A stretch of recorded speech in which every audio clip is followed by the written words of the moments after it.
Hello, AP Physics 2. This is a recap of the Zoom class that we had on Wednesday, September 2nd. Most of this class was about expectations for the squirt gun lab that we're doing. And we just talked about UConn ECE and reminders to grab textbooks. And then we went back and I just pointed out a few things about the sigma F equals MA problems that we're looking at. It actually took a while to do all this kind of housekeeping stuff. Students had a lot of questions. So I'll tell you what we went through about these problems, but most of it, I'm going to ask you to take a look at the notes and contact me if you need help. Big thing about labs is I want to make sure that you answer 3 questions. What did you learn? What were the sources of error? And how could you improve? Basically, what I want our lab experiences to be is for you guys to be really thinking about what the point of them was. I wrote this a few years back before claim evidence reasoning became kind of the law of the land in science classes, but I think claim evidence reasoning really fits well into the what did you learn question. So this is an example conclusion from my physics A class. I had students move down the hallway, crab walking, skipping, running, and they collected distance and time data. And if you look at this paragraph, I make a claim about what's going on, how the data is related. I cite evidence, I cite specific things, and then I explain why that supports my claim.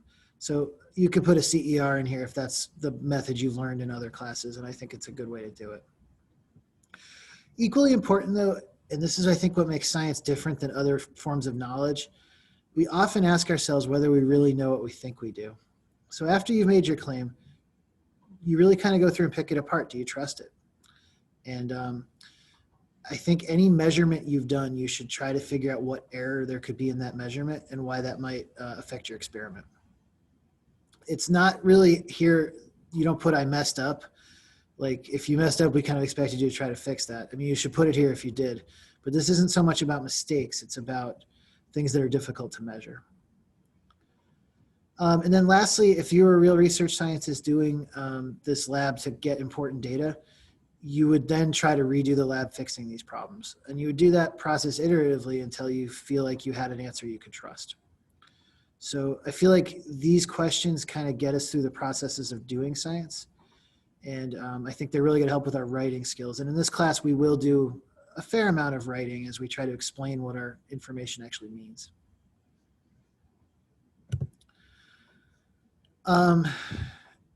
The other things, just let me know if you are an ECE student and I need to make sure you're set up correctly.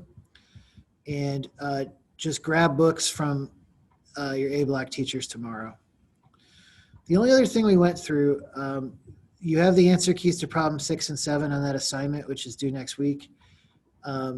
But problem 6, I kind of pointed out something that has given students some trouble. So questions about a block of wood floating in the water. And the equation looks terrifying really quickly. And the thing I would say about all fluids questions is just fall back on the processes that you know. Sigma F equals MA, free body diagram, plug the forces in. And then we just sub in the equations for the forces, and then we sub in the equation for density. On this problem, one thing that got students in the past was that the volume of the water displaced is not necessarily the same as the volume of the block.